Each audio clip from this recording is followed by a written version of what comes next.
வணக்கம் பிரபுகளே, எப்படி நலமாக இருக்கிறீர்களா? மீண்டும் ஒரு காணொலியில் உங்களை சந்திக்கிறது எட்டு மகிழ்ச்சி. பிறந்திருக்கின்ற பொழுது நல்ல பொழுதாக இருக்க வேண்டும் என்று எல்லோருக்கும் பொதுவான இறைவனை பிரார்த்தித்துக் கொண்டு காணொலிக்குள்ளே வரலாம் என்று நினைக்கின்றேன். இலங்கையை கொதிநிலையில் வைத்திருக்கின்ற சுரேஷ் சலையின் கைது தொடர்பாகத்தான் இன்று தினமும் பேசப் போகிறோம். என்னவென்று சொன்னால், இந்த சுரேஷ் சலையின் கைதின் பின்னால் பலர் இப்பொழுது கூக்குரல் இட ஆரம்பித்திருக்கிறார்கள். அது நடுக்கமாக இருக்கலாம், அல்லது தாங்களும் பிடிபட்டு விடுவோம் என்கின்ற ஒரு அச்சமாக இருக்கலாம்.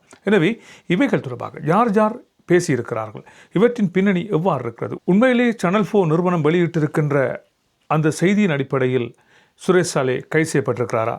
அசாத் மௌலானா என்று சொல்லப்படுகின்ற கிழக்கு முன்னாள் முதலமைச்சர் சிவனேசதுரை சந்திரகாந்தனது செயலாளர் தெரிவித்த அந்த வாக்குமூலத்தின் அடிப்படையிலே கைது செய்யப்பட்டிருக்கிறாரா, அல்லது இவற்றின் பின்னணி எவ்வாறு இருக்கிறது என்பது தொடர்பாகத்தான் ஆராயப் போகிறோம். வாருங்கள், முழுமையான காணொலிக்கு செல்லலாம். யாராவது சப்ஸ்கிரைப் பண்ணாமல் பார்க்குறீங்கன்னு சொன்னால் தயவு செய்து சப்ஸ்கிரைப் பண்ணி போட்டு காணொலியை பாருங்கள். இப்பொழுது முழுமையான காணொலிக்குள்ளே வரலாம்.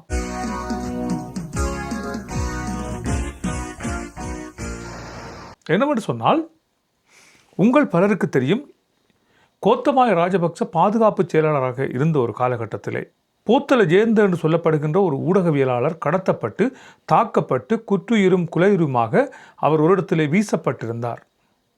இலங்கை என்ற நாட்டிலே தான் வாழ்வதற்கு உயிர் அச்சுறுத்தல் இருக்கிறது என தெரிவித்து அமெரிக்காவிலே தஞ்சம் கேட்டு அவர் இப்பொழுது அமெரிக்காவிலே வாழ்ந்து வருகிறார். அந்த போத்தல ஜெயந்த என்று சொல்லப்படுகின்ற அந்த ஊடகவியலாளர் தெரிவித்திருக்கின்ற ஒரு கருத்துக்களின் அடிப்படையில் இந்த செய்தியை நாங்கள் நோக்குவமாக இருந்தால், தனியே சேனல் 4 நிறுவனம் வெளியிட்ட அந்த காணொலியை அடிப்படையாக வைத்துக்கொண்டு சுரேஷ் சலே கைது செய்யப்படவில்லை என்று அவர் தெரிவித்திருக்கிறார். அப்படி பார்க்கின்ற வேளையில் ஏன் இவர் கைது செய்யப்பட்டிருக்கிறார் என்றால், சுரேஷ் சலே சம்பந்தப்பட்ட பல்வேறு புலனாய்வாளர்களிடம் பல்வேறுபட்ட விதங்களிலே விசாரணைகள் மேற்கொள்ளப்பட்டிருக்கின்றன. அத்தோடு இவர் சம்பந்தப்பட்டார் என்று சொல்லப்படுகின்ற விடயங்கள் தொடர்பாக 102 நபர்களிடம் வாக்குமூலங்கள் பதியப்பட்டிருக்கின்றன. இவரது பணிக்காலம் தொடக்கம் இவர் பாவித்த தொலைபேசிகளது பட்டியல் பெறப்பட்டிருக்கிறது. யார் யாரோடு பேசியிருக்கிறார், எவ்வளவு நேரம் பேசியிருக்கிறார் என்பது தொடர்பான விவரங்கள் யாவும் இப்பொழுது புலனாய்வு பிரிவால் பெறப்பட்டிருக்கிறது. போலீஸ் தரப்பே தகவலை வெளியிடுவதற்கு தாமதம் காட்டி வருகின்ற நிலையில் போத்தல ஜேந்த இவை தொடர்பான தகவல்களை மிக ஆணித்தரமாக வெளியிட்டிருக்கிறார். அவைதான் இவரது கைதுக்கு காரணமாக இப்பொழுது அமைந்திருக்கின்றன. என்னவென்று சொன்னால், இந்த வாக்குமூலங்களின் அடிப்படையிலே சுரேஷ் சாலி மீது சுமத்தப்பட்டிருக்கின்ற குற்றங்கள் தொடர்பாக ஒரு விசாரணைக்காகத்தான் அவர் இப்பொழுது கைது செய்யப்பட்டிருக்கிறார் என்று போத்தல ஜேந்த தெரிவித்திருக்கிறார்.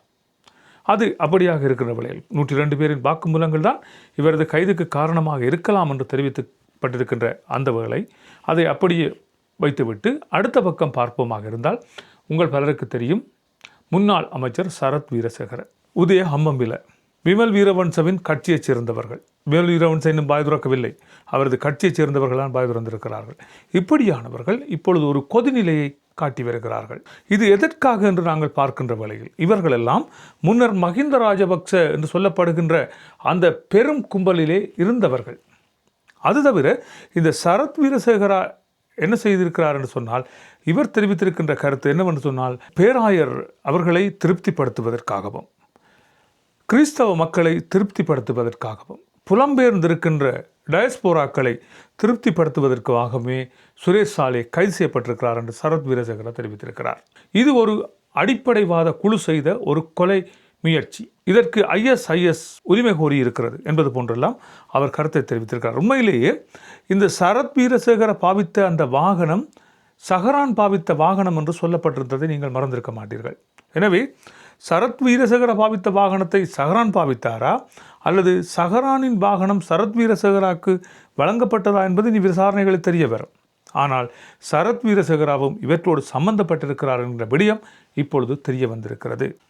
இதே வேளையில் அடுத்தவர் ஸ்ரீலங்கா முஸ்லீம் காங்கிரஸைச் சேர்ந்த நிசாம் காரியப்பர் வெளியிட்டிருக்கின்ற ஒரு ட்வீட்.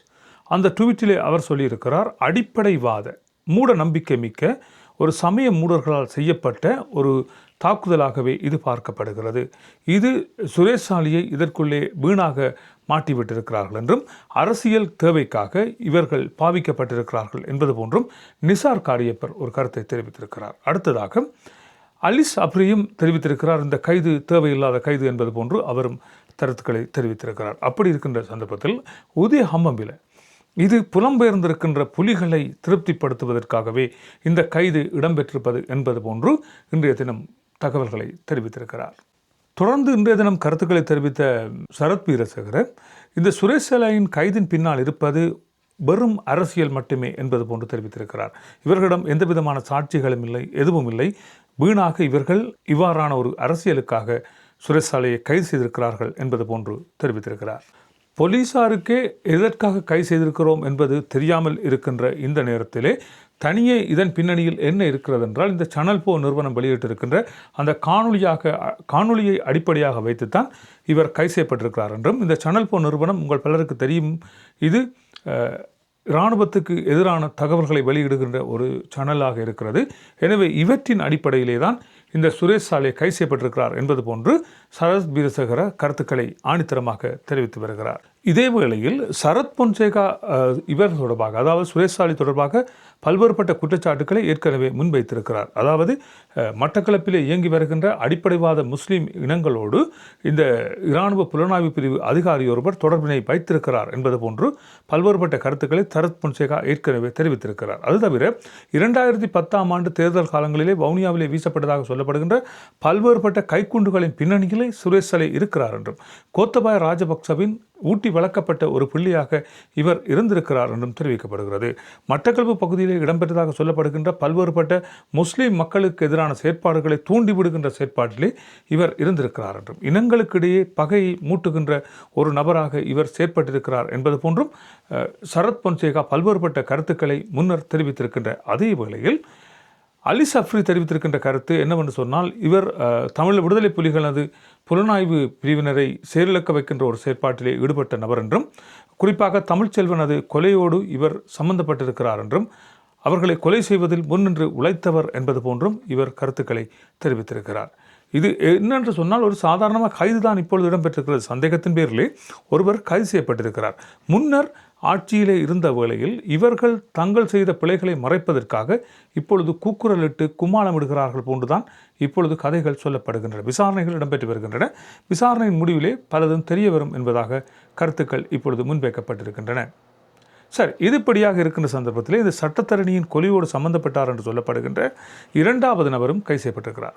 2வது நபரும் கைது செய்யப்பட்டு அவரிடம் பல்வேறுபட்ட விசாரணைகள் மேற்கொள்ளப்பட்ட வேளையிலே அவர் குற்றத்தை ஒப்புக்கொண்டிருக்கிறார். தாங்கள் தான் துப்பாக்கிச் சூட்டை நடத்தினோம் என்பது தொடர்பாக தெரிவித்திருக்கிறதோடு முன்னரும் பல்வேறுபட்ட கொலைகளை தான் செய்திருப்பதாக இவர் ஒப்புக்கொண்டிருக்கிறார். தன்னோடு இணைந்து தனது நண்பர் ஒருவரும் இந்த கொலையில் ஈடுபட்டிருக்கிறார் என்பது போன்று தெரிவித்திருக்கின்ற அதே வழியில் இவரிடம் போலீசார் கேட்டிருக்கிறார்கள், உனக்கு எவ்வாறு இவர்தான் சட்டத்தரணி என்று அடையாளம் கண்டிருக்கிறார் என்று கேட்ட வேளையில் இவர் சொல்லியிருக்கிறார், எனக்காகவும் வாதாடியவர் இந்த சட்டத்தரணி தான் என்பது போன்று தெரிவித்திருக்கிறார்.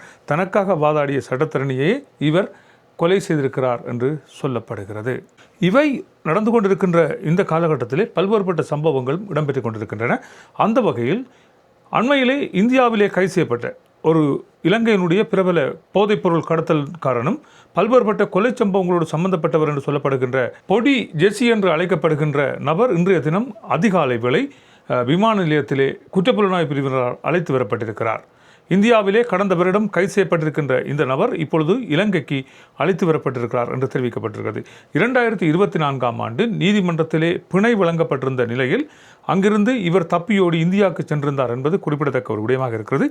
இந்தியாவிலே இவர் கைது செய்யப்பட்டு இன்று அதிகாலை 5:45 மணியளவுக்கு இந்தியாவிலிருந்து, அதாவது இந்தியாவின் மும்பையிலிருந்து இலங்கைக்கு வருகை தந்த ஸ்ரீலங்கா விமான நிலையத்துக்கு சொந்தமான ஒரு விமானத்தில் இவர் அழைத்து வரப்பட்டிருக்கிறார் என்றும் இப்பொழுது இவர் தொடர்பான விசாரணைகள் மேற்கொள்ளப்பட்டு வருவதாகவும் தெரிவிக்கப்பட்டிருக்கிறது. நாமலில் லண்டன் உரை ரத்து செய்யப்பட்டமை தொடர்பாக மொட்டு கட்சி ஒரு அறிக்கையை விட்டிருக்கிறது. என்னவென்று சொன்னால், நாமலிடம் ஆளுமை மிக்க கேள்விகள் கேட்க திராணியற்றவர்கள், அவரின் பதிலை எதிர்கொள்ள முடியாத ஒரு நிலையில்தான் அவரது அந்த லண்டன் உரை ரத்து செய்யப்பட்டிருக்கிறது என்பது போன்று இவர்கள் கருத்துக்களை தெரிவித்திருக்கிறார்கள். கச்சதீவு புனித அந்தோனியார் ஆலயத்தினுடைய திருவிழா இடம்பெற இருக்கிறது. இதற்காக இன்று அதிகாலையில் இருந்தே பஸ் சேவைகள் குறிகாட்டுவான் நோக்கி பயணித்திருக்கின்றன. அதே வேளையில் இந்தியாவிலிருந்தும் பல்வேறுபட்ட பக்தர்கள் இப்பொழுது கச்சதீவுக்கு வருகை தர இருக்கிறார்கள் என்று தெரிவிக்கப்படுகிறது. இலங்கையில் இந்த முறை பெருமளவான பக்தர்கள் இவற்றிலே பங்கு வருவார்கள் என்று தெரிவிக்கப்படுகிறது. நிகழ்வுகள் யாவும் நேரலையாக நேரஞ்சல் செய்யப்பட்டு இருக்கிறது என்றும், பார்க்க முடியாத நபர்கள் அவற்றை பார்த்து கொள்ளலாம் என்பது போன்றும் தெரிவிக்கப்பட்டு இருக்கிறது. தாயக செயலணியின் ஏற்பாட்டிலே பயங்கரவாத தடை சட்டம் புதுசும் வேண்டாம் பழசும் வேண்டாம் என்னும் தொனிப்பொருளிலே மாபெரும் போராட்டம் என்று இடம்பெற இருப்பதாக தெரிவிக்கப்படுகிறது. ஆளுநர் அலுவலகம் வரை இந்த பேரணி இடம்பெற இருப்பதாகவும் தெரிவிக்கப்பட்டிருக்கிறது. நாளைய தினம், அதாவது சனிக்கிழமை, இந்த போராட்டத்துக்கான அழைப்பு விடுக்கப்பட்டிருக்கிறது. அனைத்து மக்களையும் இதிலே பங்கு பற்றி இதிலே உறுதி பூணுமாறு கேட்டுக்கொள்ளப்பட்டிருக்கிறீர்கள். விடுமுறையில் சென்று தனது பாட்டியை பார்த்துவிட்டு உளவு இயந்திரத்திலே பயணித்துக் கொண்டிருந்த ஒரு சிப்பாய் ஒருவர் விபத்துக்குள்ளாகி பலியாகி இருக்கிறார் என்ற விடயம் தெரிவிக்கப்பட்டிருக்கிறது. அம்பாறை மாவட்டத்திலே இந்த சம்பவம் இடம்பெற்றிருப்பதாக தெரிவிக்கப்பட்டிருக்கிறது. நல்லது உறவுகளை, இவைதான் இன்றைய செய்திக்குறிப்பாக இருக்கின்றன. மற்றொரு செய்திக்குறிப்பில் உங்களை சந்திக்கலாம். அதுவரை அன்பு வணக்கங்களை கூறி விடைபெறுகிறேன். நன்றி, வணக்கம்.